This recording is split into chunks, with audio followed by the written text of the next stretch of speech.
Nenga nte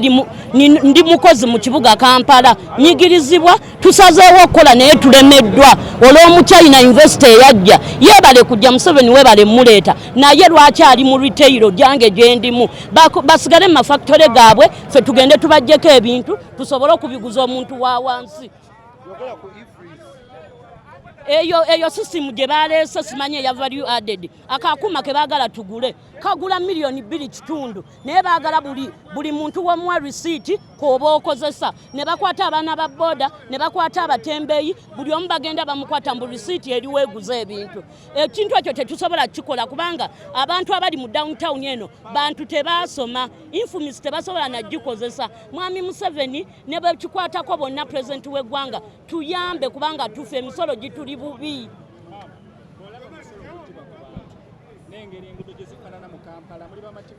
Tetuli bamativu n'akamu kubanga ekibuga Kampala buli kimu tukisasulya wootuuka ku renti buwanana toilet tugisasulya kasasiro tumusasulya tukola mmere ya leero omutwalo gw'ofuna ogenda olaba nga toyina kikubeeza na mu Kampala mugende mukole research ebizimbe byonna bikalu lwaki bikalu munna Kampala anyigirizibwa. Ismail Mubiru anze chairman w'abatembeyi mu Kampala muno nenga ekibiina kye bayita futa ekikulemberwa John Kabanda ntulako nga coordinator ku kibiina ekyo era kyekyalagidde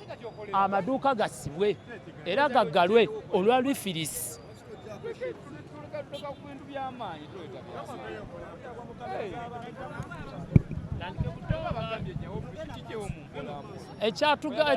Ekibiina bakiyita futa kwentuula nga nze memba twasazeewo nti olw'okunyigiriza EFRIS omusolo ogutategeerekeka revenue yagezaako tusomesa erugogo naye ne tulema bitegeera era akulira revenue kamisona ffe twamusaasira nti mukama we yamutuma okujja okukola ki okukola bino naye bino President Museveni omusolo guyitiridde mu basuubuzi. Abasuubuzi bayimirizaawo eggwanga abasuubuzi banoonya akasente ne beewola wali ne basobola okubeerawo naye tukitunulemu kino nti omusuubuzi anyigiriziddwa nnyo. Nja kudda ku mukulu Kasita bino ebintu siguwa bitandise. Kasita va ku nsonga zino abasuubuzi banyigirizibwa. Oyogedde n'ogamba nti bino ababitegese tumanyi twategese lwa bulumi lwa abantu. EFRIS ebadde mu kikuubo nga tulwaniramu wenkya n'eggulo era kamisona ajjako mu kikuubo nga tumutegeeza EFRIS naye ayina abamuduumira. Tusaba gavumenti etuule wamu n'abasuubuzi esale ku misolo EFRIS abasuubuzi bagenda mukkiriza kuba tetubitegeera.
Gayo mulabi.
Where exactly are you?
Kwaponya tufuna sekiko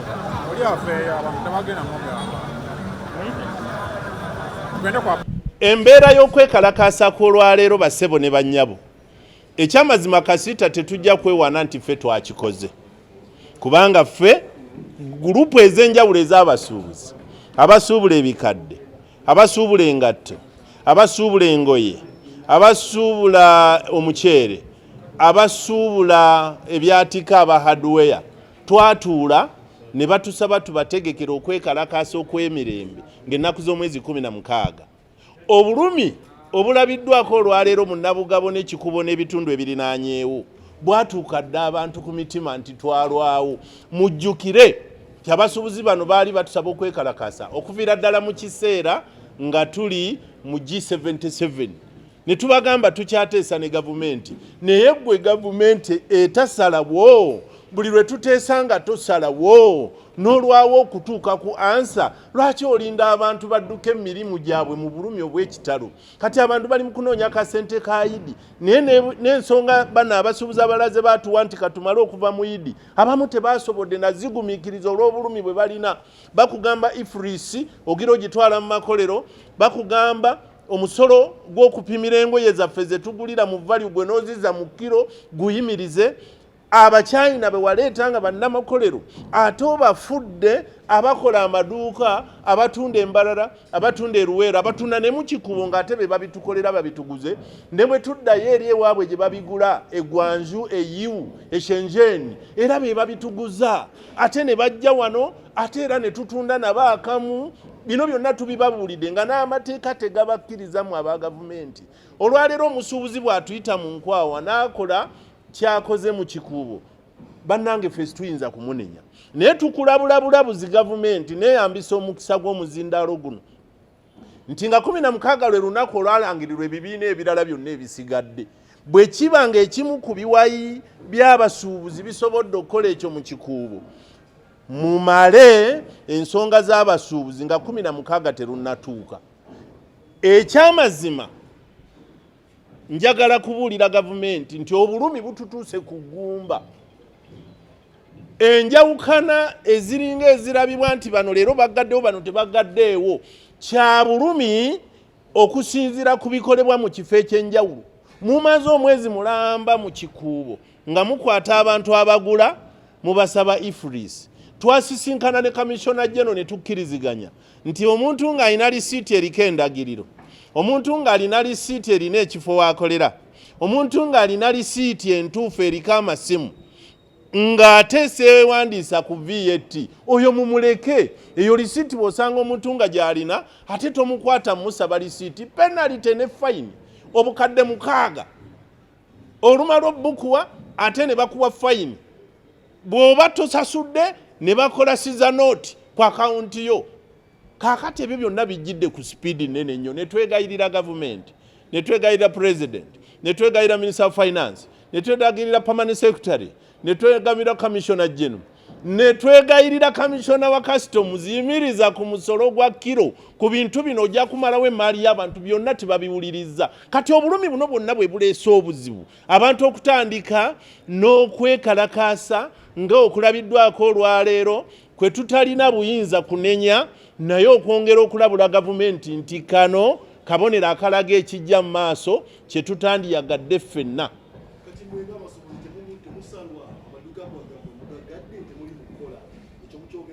Bwe naasalwa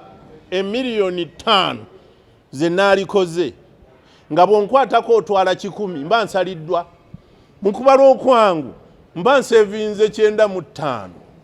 kubanga z'ogenda okutwala sizikoze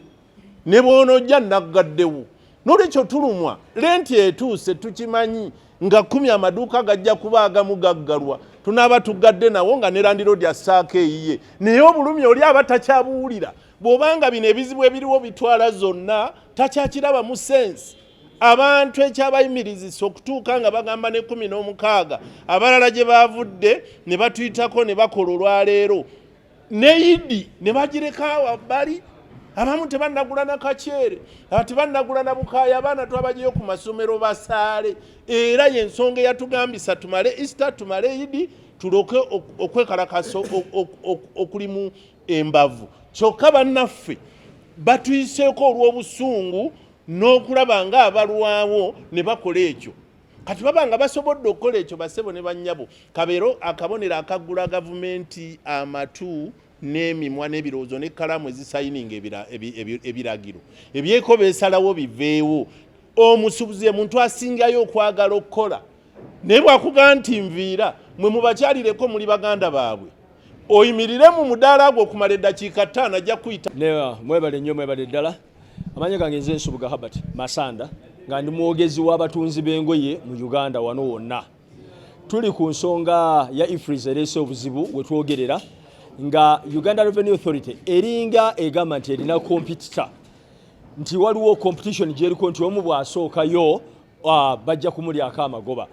Ye yennyini yeekompetinga ye nga Uganda Revenue Authority nze naye tuli ba partners. Nze ndi musuubuzi ndeeta ye partner wange asolooza naye ye obuzibu bwafunye ate alina omululu mungi ye ayagala nze aleeta amutundira akola marketing akola ki ye atwala ekinene nze nveemu ye asigale ng'akyaliwo. Kati ensobi nejja nti buli musuubuzi yeerandiza yekka okutuuka waali n'amusaba nti nze sinnagaana kuwa musolo naye nzijjako omusolo omutinitini nsobole okuba nga nkyaliwo n'enkya ojje naluli ojje naluli ojje naluli ojje naye ye ayagala byonna bikuŋŋaanya omulundi gumu. Yaleese ensonga ya EFRIS olwagireese mu bantu n'agezaako gibannyonnyola abantu tebannagitegeera bamusaba yeeyongere baginnyonnyoke basobole omuwa omusolo bulungi. Olwaginnyonnyoddeko yalowooza nti bategedde olw'okuba yayagala ssente n'atandikirawo okuimplementinga n'atandika okukwata abantu.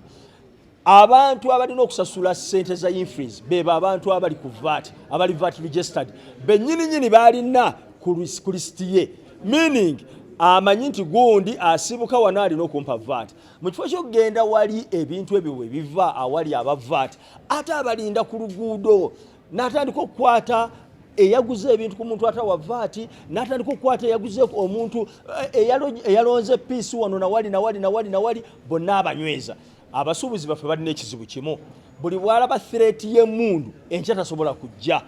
Okiraba ffe tulina abasuubuzi nti agenda okujja okusasula ssente amala kweyambula ngoye nnya n'ajjayo olwokutano mwe muli ssente ze kati bw'alaba emmundu olwaleero enkya batakyasobola kukomawo. Abasuubuzi abo bwe batugendako be babadde batuleetera akasente bwaba nga tebakyasobola kuleeta ssente kitegeeza tetuliiwo ate nga bo bakama baffe enkya batugamba baagala ssente. Twagala income tax twagala EFRIS twagala buli kintu kyonna bakyagala. Okitegeera bulungi.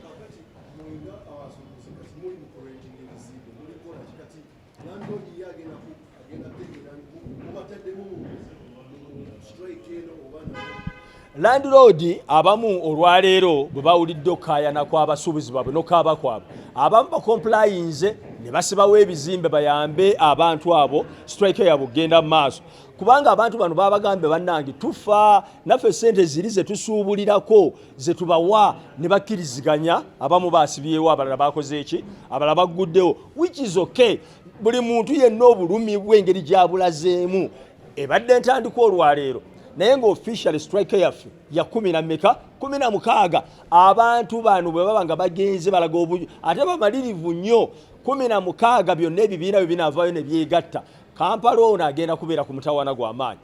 Abatakisi bajja kaaba kubanga tebalina bantu bajja kujja kulaba. Abasuubula bajja kaaba naye ng'ekitubonyaabonya kiri ekintu kimu kukaanya tukanye poliisi gy'oleese ekola pata naawe gw'oggyako ssente akkiriziganya naye waba takkiriziganya nayo mwongere muteese beera flexible. Bw'oba obadde otwala 10 nga akugamba nze bw'oba otwala 2 tukkiriziganye kubanga ssente zange gw'ofuna kkiriza 2 ezo gwe bw'ogaanirayo ku 4 kijja kuba kizibu kubanga nze bwe nava mu bizinensi enkyo onowoozaani ojja kulowooza olina amaanyi abantu bakyajja naye ekisooka twaviibwako abakongo abaali batuyamba wano be baali batusapootinga okulaba nga bizinesi zaffe zitambula naye olw'omusolo guno okubeera nga gwayambuka ne gugenda wala abakongo batuddukako bagenda Kenya bagenda Tanzania bagenda walala kakati abantu abo bakudduseeko mu kifo ky'okukomawo nga patana wange abantu bano tubakomezaawo tutya tusobole okukola nkole nga naawe bw'okola. Bagenze kugamba abantu bangezeeko lwakuba wanteekako omusolo mungi nyamba okkakkanya abantu bali mbakomyewo kubanga mu kujja kw'abantu abo yo revenue tenda kyennyamba te marketing teyita basuubuzi tesuubula yejjako bujja kuriimu yekka n'endekera bino ebyonoonese kkiriza tukomewo cream akomewo ojja kufuna omusolo ojja kwagazisa gundi ne gundi okuwa omusolo obere na mungi right now otuga abantu 9 naye luli wandifunye abantu 5 nga bakuwa omusolo mutono ofune nyingi naye yalemedde ku 9 yerabidde nti omwenda buli wagutuga ababiri bavaako nasigaza 7 ababiri baveeko asigaze 5 ababiri asigaze 3 anaaba akyaliwo ajja kuba takyali kwekalakasa kuno nti tunyigiriziddwa nnyo ekimala ebbanga lyonna tuwandiikidde commissioner general amabaluwa gasoba ne mu 8 tuwandiikidde president amabaluwa gasoba ne 30 tuwandiikidde ministry of finance ne tubuuza ani akulembera eggwanga lino kubanga tutaddemu facts zonna nti abasuubuzi tuli mu kunyigirizibwa naye mbakakasa omulanga gwaffe guganya okuwulirwa tumanyi nti gavumenti eno ewulira olulimi lumu lwakwekalakasa era essaawa yakakati wenjogerera abasuubuzi ffe tubalagidde ntubagamba tetulina kyakola wabula mwe mukole kye mulaba abasuubuzi ne batandika okugala amaduuka gaabwe kakasa tutandise leero ng'ennaku z'omwezi 8 era tugenda kusigala tukikola lutiini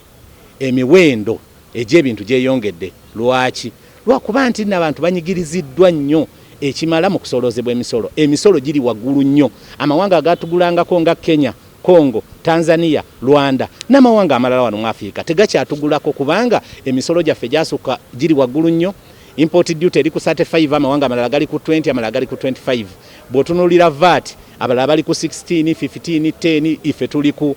18%. Kati baleese akuuma ke bayita EFRIS physical sitting bagireese naye nga abasuubuzi be bagireeterako amazima tufite twasoma okusoma kwaffe kuli wansi nnyo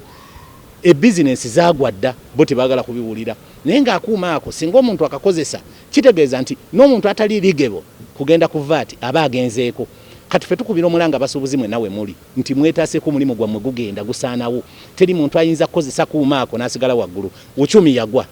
Shoprite yagwa Taskies yagwa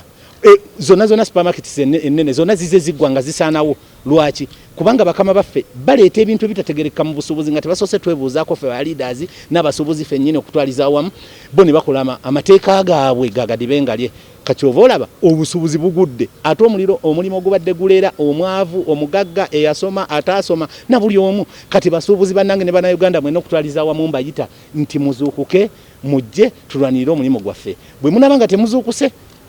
mumumanyi kubanga omulimu gusaanawo teri atakiraba tugenda kugala amaduuka gaffe tugenda kuddamu ate olulangirira sinziggu okwetoloola eggwanga lyonna ffenna tukuloozinge kubanga gavumenti eno ewulira ekyo mwasalawo ennaku z'omwezi 16 ebibiina ebyenjawulo nedda lwaki obuddeyo olwaleero Federation of Uganda Traders Association ye umbrella body ebibiina by'abasuubuzi mwe byegattira abalala bali ku byabwe kati ife tetulangirirangako 16 twagambanga ennaku z'omwezi 8 kati abalangirira 16 ebadde diversion okutulemesa kyova olaba tugambye katukikole nga tulina mu kasizoni ka Idi bakakase tulina obulumi obutagambika obulumi butuli ku magumba teri yalangirirako 16 abo abakikola bali ku byabwe naye bwajjanga alwanirira busuubuzi ajja twegatteko tutambule tewali buzibu amaduuka gano singa gagenda maaso nosigala magali omusuubuzi wa wansi tagenda kunyigirizibwa kino kye tukola kiri mu kuyimirizaawo obusuubuzi n'omusuubuzi wa wansi agenda kutereera kubanga bakomisiona jeno bo tebamanyi bigenda mu maaso balowooza nti bye bakola bo bigenda kubabeerera by'amaanyi eri boosi waabwe pulezidenti naye nga mu byadda n'omusuubuzi wa wansi asaanawo kati oyinza ogamba omuntu akozesa $1.4 kapito nti agula akuuma ka $1.2 ka EFRIS akakuba lisiiti za EFRIS tikisoboka n'abasuubuzi tebamanyi bwe bakiyita nti EFRIS bona ogendayo wansi ife kukulembera era tubeebaza abajja mu meeting eyatuula ku Lezateeke ne mukkiriza nti nga 8 tubeerewo n'okwekalakasa eggwanga lyonna so tubeebaza mwenna abasuubuzi abajjumbidde naye tubategeeza nti okwekalakasa kuno tekulina kkomo kubanga ensonga zaffe bwe ziba tezididdwamu olwaleero tugenda continuinga n'okuggalawo kuno tekwabadde just kuggalawo kunywamu kacaayi naye twaggaddewo olw'ensonga zino wammanga enkola ya EFRIS eyaleetebwa ekitongole kya URA ne Ministry ya Finance tetugimanyi tosobola kuŋŋamba kuwasa mukazi nga tombuulidde biki ebiri mu bufumbo so EFRIS nga tonnaba na kugindeetera wange wandibadde osooka n'ojja n'oginsomesa twagala otegeeza parliament ne finance nti URA desensitizing abasuubuzi ekola bukozi accountability neraga nti esomeseza abasuubuzi singa twategeera EFRIS kyeki twandibadde oba oli awo sitwekalakasa nebye twakitegeerako ebitono bitulaga nti ate ngenda kuba mpa omusolo nga guli ddabo kubanga mu EFRIS nsasuliramu vaati naye nga alina ebintu byetuna mu dduuka mba nabisasulira dda vaati either nga mbiguze mu factory oba nga mbiyingiza mu ggwanga so eyo nebanga it is a double taxation kitegeeza ki tubasaba leero mulabyeko just kajiiko kamu akasukaali tusaba ekitongole kya URA ne finance ne parliament awamu ne state house mujje ekigambo kye bayita EFRIS mu basuubuzi ekyokubiri tusaba omusolo gwa import duty ogujjibwa ku bintu ebiyingizibwa mu ggwanga gwe mwayongeza nga tuli mu lockdown tulya bijanjaalo omusolo gukke wansi guddeyo ku bitundu 20 kuba ne mu bitundu 25 abasuubuzi baali baavuwadde era tukolimira nnyo ekibiina kya kasiita mwabaatuula awamu ne finance ne mwongeza omusolo ogujjibwa ku bintu ebiyingizibwa mu ggwanga gwe tuyita ogwa import duty n'ekyokusatu tukooye bavaluers abatuula ku system za URA nga mugereka emisolo oba nga mubala emisolo gyaffe abantu bano abatula ku system ya URA bavaluers abagereka values babbi bakondo emisolo gyakulamuza mu ggwanga Uganda so twagala okwebuuza abantu bano emisolo gino gyabwe nga families zaabwe oba gyaffe nga bannayuganda ensonga zino bwe ziba tezikoleddwako tetugenda kuzikiza